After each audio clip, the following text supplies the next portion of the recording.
So I was there at his at the wakes, or what they were, sittings, when with his body, when all the people came, and me and Clark, John Paul Gatso, the monk from Portland, we came and we did mantra, and then we came to the cremation and did mantra and prayed for a long time each time, several hours each time. And I was very impressed by sort of I was relating mostly to Taliesin, there's a lot of people there, and they're happy and they're sad and they're crying and they're going through a lot.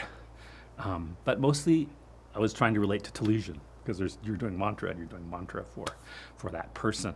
And I was very impressed that Taliesin's, it felt very stable. It was a very strong situation. It felt very stable, very present, the whole time. Both on both of those occasions when we were with him. It was.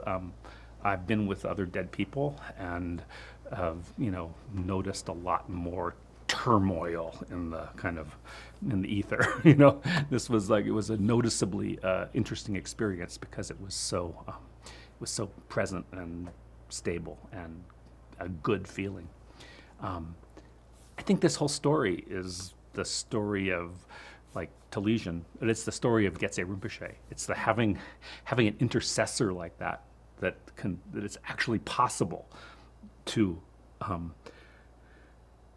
have somebody benefit you at that time when you're in that passage, when you're dying. It's certainly a story. Taliesin was a very acute person and had a very acute mind, from everything I've heard about him. And but I think Getse Rinpoche was also an incredible teacher. He passed away the next year. He always held his human form very lightly. He was not into it. He was not into the story of himself, or making a big deal, and talked very frequently about how having a human body was very temporary, and it was not in one way not something to make a big deal about.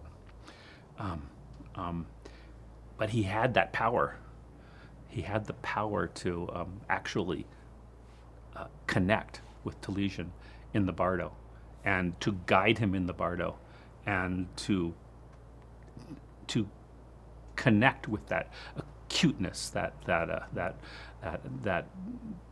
strength of mind that Taliesin had, and bring him to that state where he was able to transfer him to, I can say, my belief from what I saw is that he guided him to transfer to the Pure Lands.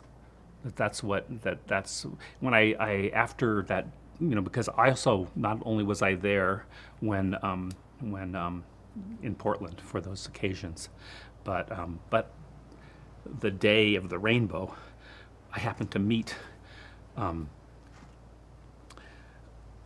Asha at a party nearby here, and we came over together to place the ashes at the stupa. You told me at the party that Taliesin had appeared to you in a dream and told you to dress up in your party clothes, Rainbows. in your rainbow clothes, and that he was going to his rainbow, his rainbow body.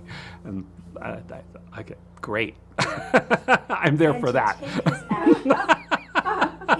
And to take his ashes to a particular place, to the Vajrasattva stupa.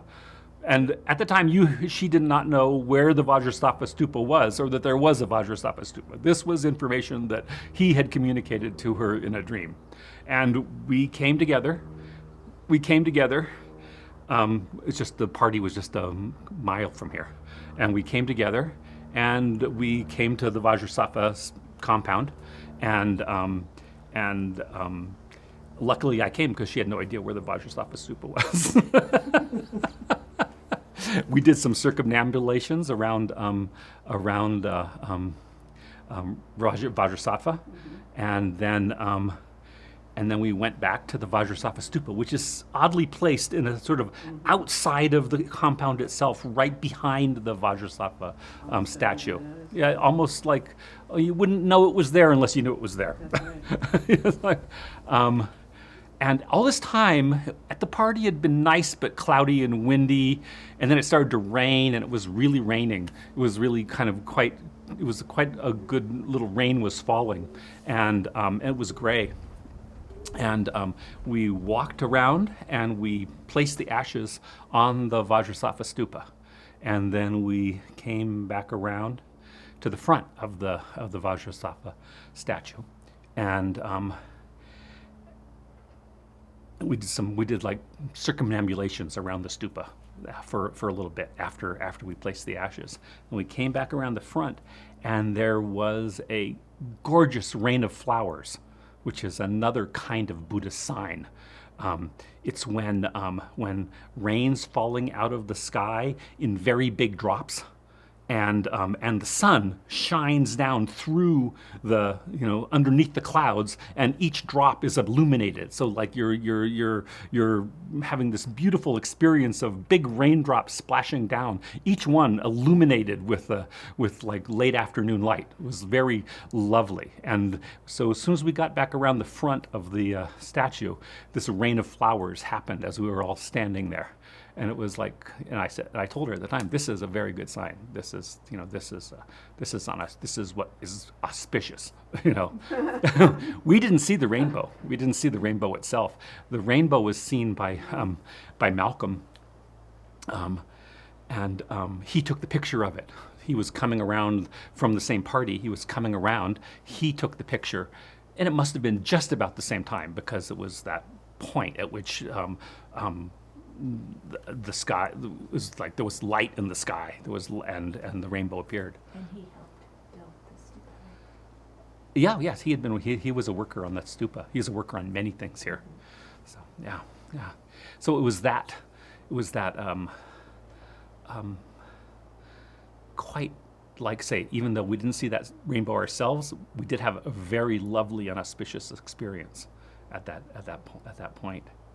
And then I went home and I thought, wow, this is really something. So I looked back up in a text, because I had Bardo teachings the year before, and a kind of extensive Bardo teaching. So I looked back in the manual for those Bardo teachings, and it said that there is a particular day in the cycle of what happens in the Bardo, to the process that the awareness is going through after the Bardo. There's a particular day when it's particularly strongly indicated that one would go to the Pure Lands, and it was that day. It was that day from the time of his death that we had that whole experience. It was right from the text.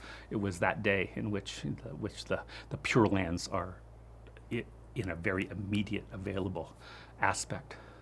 All of these things, of course, depend on, like I say, mostly on practicing Dharma in your lifetime. Having a really great intercessor is an incredible, fortunate karma, which relatively few people have. So, that's my experience of it.